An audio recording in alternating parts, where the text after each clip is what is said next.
Let's get right into it. If you're a facility operator, a clinical director, or a billing specialist trying to untangle the incredibly complex world of Medicaid billing, you've landed in the exact right spot. Welcome to today's explainer. We're going to map out the precise step-by-step journey of a clean, fully reimbursable CIS Plus claim. By the end of this, we'll have decoded the rules, structured your requirements, and set you up for absolute compliance and success. To do this, we're anchoring our explainer on the clinical and billing integrity model from Access Revenue Hawaii. As you can see, they specialize in behavioral health billing and revenue cycle solutions. Their enterprise guidelines literally map out exactly what MedQuest and managed care health plans are expecting from your facility. This is the absolute gold standard we're breaking down today. Okay, let's dive into our roadmap. We're going to cover what CIS plus Respite is, break down the 3 levels of care, look at mandatory prerequisites, tackle daily documentation, and then wrap up with your exact CIS plus billing guide. Starting off with Section 1, what is CIS plus Respite? The journey of a claim really starts with truly understanding the service you're providing.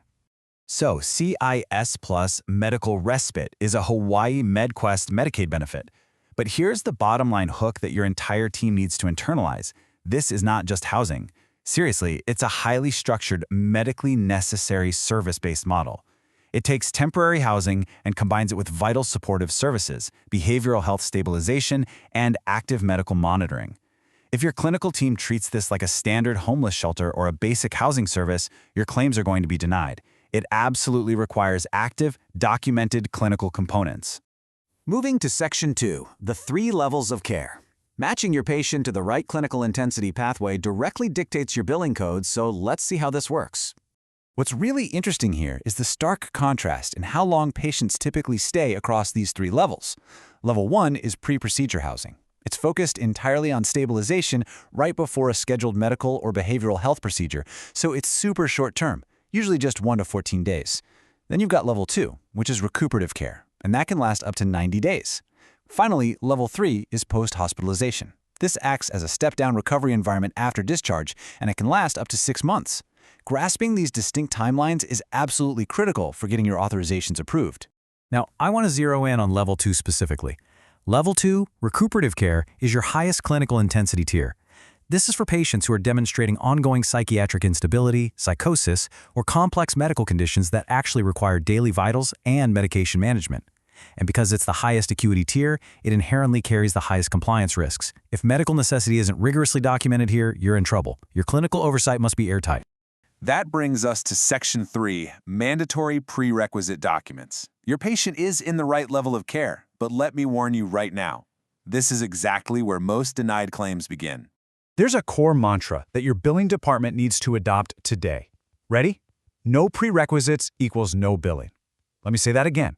Even if your staff rendered incredible, life-saving services, if you don't have the right paperwork on file up front, reimbursement is mathematically impossible. The payer simply won't process the claim, period. So what exactly is that paperwork? Well, here is your non-negotiable checklist. You absolutely must have these 5 documents in the patient's file.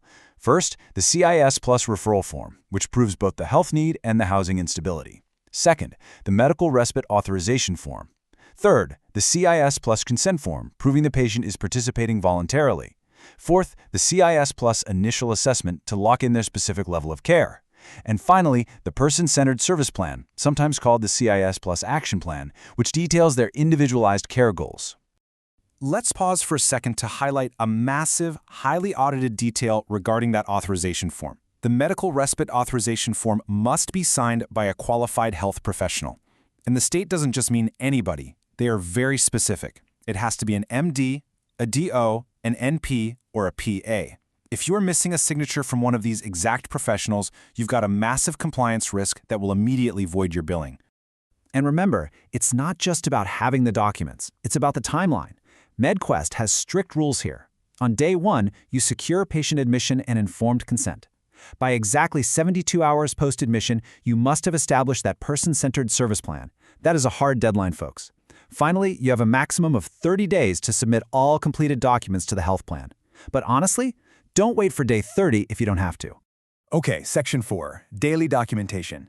You have the prerequisites, so what does your team have to do every single day the patient is in the facility to sustain that claim?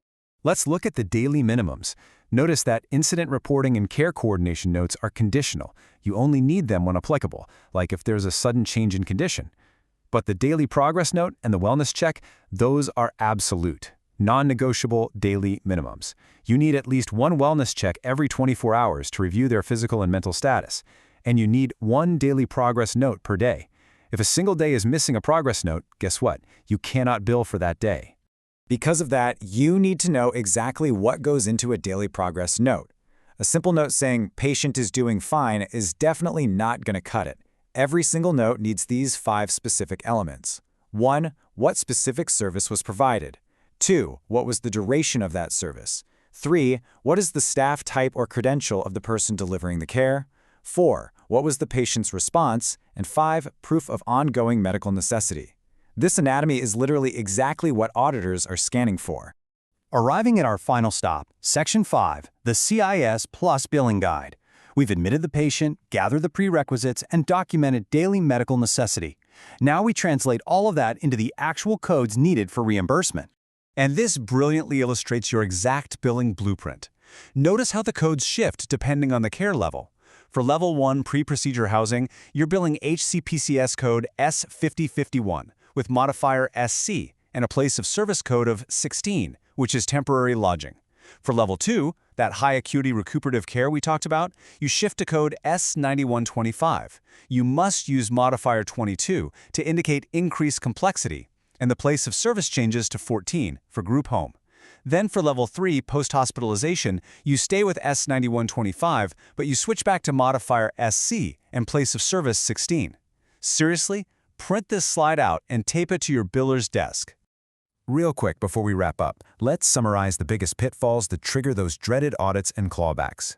Medicaid auditors will retroactively review these files. The biggest red flags are missing authorization or consent forms on admission, a lack of daily progress notes for billed days, a general failure to prove medical necessity, meaning you can't show why they couldn't just be at a regular shelter, and finally, missing detailed clinical documentation for those Level 2 patients. I want to leave you with a slightly provocative question to ponder. If a state auditor knocked on your door and requested your CIS Plus files today, right now, would your daily progress notes and your 72-hour service plans hold up? Would they definitively prove medical necessity? If you follow the structured roadmap we walked through today, your answer is going to be a confident yes. Thank you so much for joining me on this explainer journey, and I look forward to exploring more complex topics with you next time.